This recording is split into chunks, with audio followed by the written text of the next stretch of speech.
Alright, y'all. This is the first YouTube tutorial or YouTube video I've ever made in my life, so I'm very sorry about the bad audio and my horrible way of explaining things. Anyway, a few weeks ago, a group of astronomers discovered an exoplanet thought to be within its habitable zone of its host star. And the way that they found this planet is by using data from NASA's TESS mission, and TESS stands for the Transiting Exoplanet Survey Satellite. And they used what is called the transit method, and that is what I will be teaching y'all about today. So this is definitely an introduction to the transit method for all my short attention span friends. And if you used this tutorial and you believe that you have found a planet, I would highly recommend that you watch some more videos and read some stuff, just go deeper into the subject to quadruple check that your data is correct. And here is another tutorial that I would recommend for that. Anton Petrov has a great tutorial that uses Python and lightkurve, and he just explains it way more in depth than I am going to. This tutorial is just to get you started in the subject and getting you started looking at planets. So yeah, welcome to How to Look for Planets Using Python and Lightkurve 101. So what is an exoplanet? An exoplanet is any planet that isn't located in our solar system. As I mentioned earlier, we will be using the transit method to search for exoplanets. There are other methods, such as using spectroscopy, which I am currently trying to understand, but there is so much to that, so for right now we will be focusing on the transit method.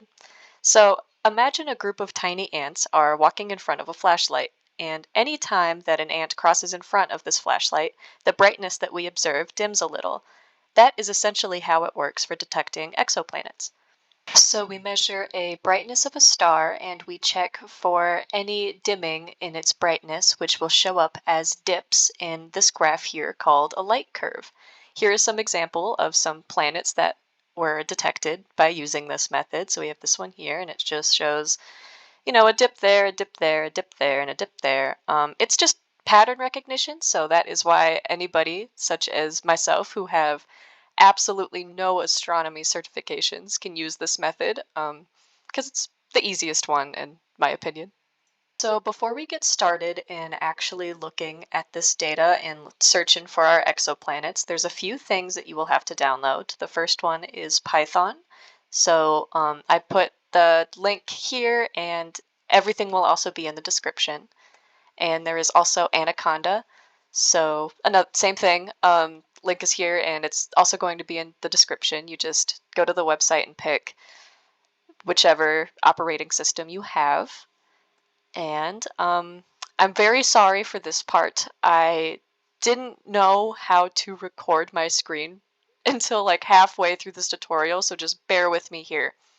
Once you get Anaconda or Miniconda downloaded, you're going to open the command prompt for that, and you're going to type this in, conda create -n planet underscore search python equals 3.8, and this is just setting up your environment to get this all started here. And then it's going to give you an option, proceed, yes or no. Obviously you type Y, hit enter, and the next one you're going to type in is conda install -c conda -forge lightkurve, and it should look like this once you have that downloaded. And then you're going to install Notebook or Jupyter Notebook. So conda install -c conda -forge notebook, and then it should look like this. And this is what it should look like when you type Jupyter Notebook after you have that all downloaded. It should just bring you to Jupyter, and from Jupyter, there we go.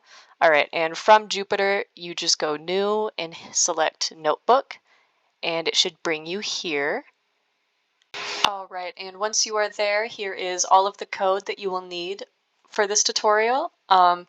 If these commands don't work, worst case scenario, ChatGPT, plug that in, give it the error that it's given you, it should work just fine. But here is this, so feel free to pause the video to write this all down, get this all copied into your Jupyter notebook, and then yeah. Alright, so first we will look at an example of a known exoplanet just to test to make sure our program's working fine, and then I will teach y'all how to search for your own stars to look at. Alright, so in order to use TESS data, we have to go to the MAST archive website, which will be in the description as well. And MAST is just an archive of all sorts of astronomical stuff. It's a big old database. So once we're there, we're going to go to the MAST portal, and this is how we're going to search for our stars that we're going to look at. All right, before we do this, let's get an example of a known exoplanet through the NASA Exoplanet Archive, and I do want to add that you can also use this to see if anybody else has discovered a planet on a star that you're looking at. You can put the name in here for name or coordinates and then hit search to see if there's any data on that star.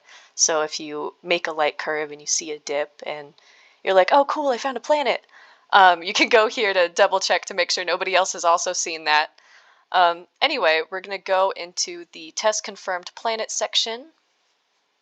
I'm going to wait for that to load, and then we're going to go to the bottom until I see a name that starts with TIC, and that's just because that's the easiest one that I use to search for. Anyway, we're going to copy that name, TIC 172900988. We're going to copy that, and we're going to go back into the MAST archive and paste it there. Hit search.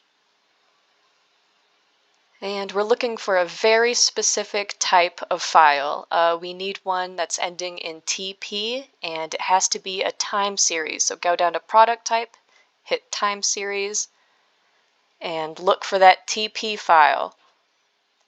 Alright, I have a feeling this one's going to work, so we're going to go there. Yep, okay, cool. TESS_v1 TP, that is what we need. So we're going to download that.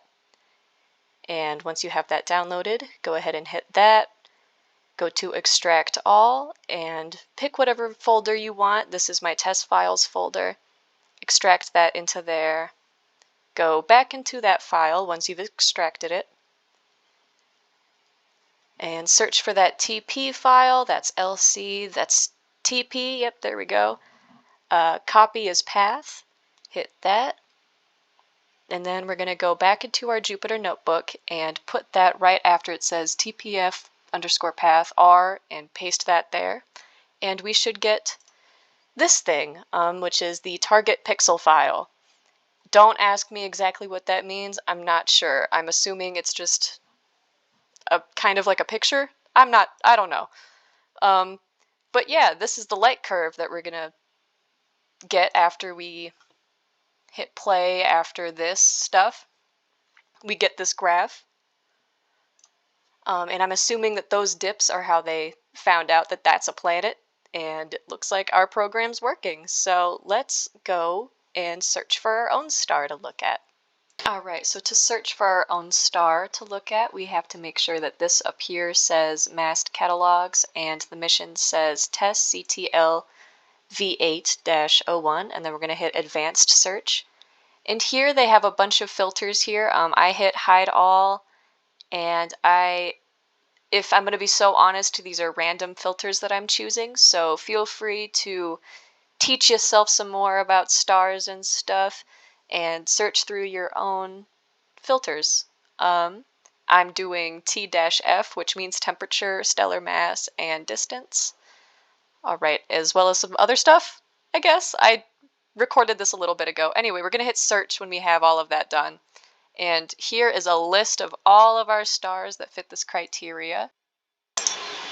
Alright, so as I was saying, here's a list of all of our stars that meet our filter criteria. And you're going to want to have two tabs open in the MAST archive, one that has this stuff at the top, and one that you could use to copy and paste the name of each of your stars into to search for them. So we're going to go back there, copy and paste the name of our star, make sure it has TIC in front of it, hit search, and Now we're going to look for that TP file. This might take a little bit. Not all stars have this magic TP file. I'm learning how to search for other ones or use other types of files, but I want that TP file for now. It looks like I can't find it on this one, not through that one, or that one, or that one. It takes a while sometimes to search for one. All right, let's try this one instead.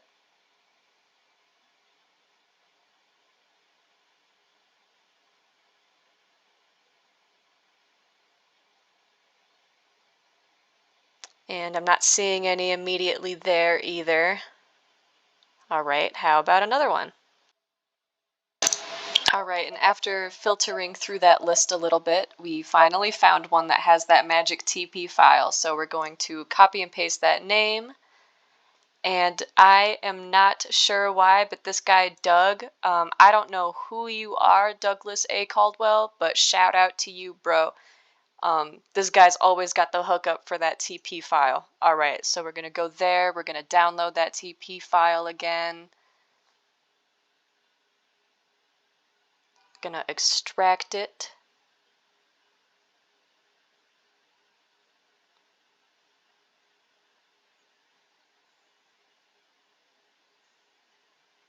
All right, and we're going to go back into that file like we did before. We're going to pick out that TP file and copy as path. And then we're going to go back into our notebook, put it right there, and hit play. There's our target pixel file. And oh yeah, okay, here's the part where my program was messing with me a little bit. It was giving me the same graphs as it was for the last one that I used in the example. So Alright, and when I was recording this video, it gave me an issue where it kept giving me the graph that I used in the last example that we did when we were looking at that known exoplanet. And for some reason, it had me move this piece of my code underneath this piece of my code. So if it's giving you that same issue, just restart everything in the kernel, which you could go there and then hit restart kernel and switch tpf_path to be on top of tpf equals test target pixel file. Anyway, here is that pixel file for our star that we're going to look at, and let's look at this light curve. And this light curve is interesting, but I am not seeing a planet. Maybe there is something there, but I'm not seeing it. But you know what? I'm not going to let that discourage me. I'm still going to keep searching for those TP files, and I'm going to keep looking at these light curves, and eventually we're going to see some dips, and I'm going to have my own planet, and that'll be super dope. And here are some more planet hunting resources that you could use if this tutorial made absolutely no sense, which I wouldn't be surprised. I'm not the best at explaining stuff. But they have the Zooniverse Planet Hunters thing, and that is a citizen science project, which is essentially the same thing. You look at these light curve graphs and you can help detect planets, which I think is cool. And then there's the Light Curve tutorial website, which goes in depth more about the coding stuff. Lots of good information on there. You can use the program that we made in a whole bunch of other different ways. There's a whole bunch of stuff that you could use light curve for, not just finding exoplanets. So if you think that this stuff is interesting, I would recommend deep diving into that website. But yeah, y'all, thanks for watching my tutorial on how to find your own exoplanet. Good luck. I hope that one of y'all finds a planet. That would be so cool. Yeah, you can name it too. If you find one, I'm pretty sure you can name it whatever you want. So, good luck, y'all.